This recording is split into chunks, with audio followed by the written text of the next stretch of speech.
micro priming. Priming has a lot to do with shifting attention. Sometimes, literally, I just turn my head. If I feel like I don't like what's coming, I just turn my head and look at something else quickly. And when you do it within the first quarter of a second to a half a second, it has a big impact. If you don't do that, the neurons that fire together wire together, and the ones that are wired together fire together. So it just starts cycling, and you want to catch that.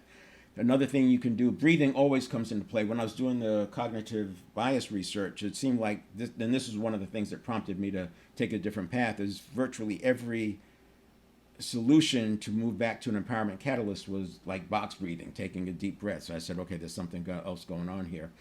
You can reframe in real time, but again, remember, you are going to have fewer instances where you're being triggered. So it makes all of this work better. You're not using reframing all the time, you're just using it as needed. And then we have a micro pause, there's that half second.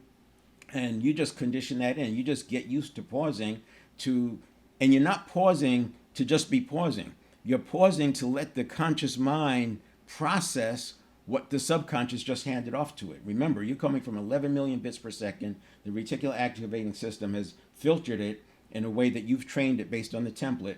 And now you just need a half a second to just absorb it. Once you absorb it, you're ready to go. And that's why I like the template. Give me an objective, clear definition of the problem. And then this fifth column is your mitigation for future. So we want to have implementation intentions. If that's going to happen, I'll do this. If I'm walking down a dark street and I see shadows, I'm going to cross the street. I'll move to light, whatever it is. And if a person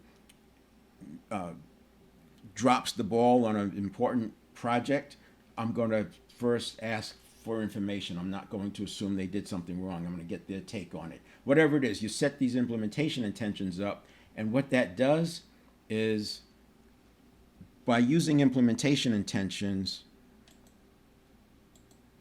it takes this, it comes in here. It actually helps you in this area because you're impacting the template. By having the implementation intentions, you are now making that pathway more likely than the risk or threat pathway, and the risk or threat pathway can so easily lead to triggering.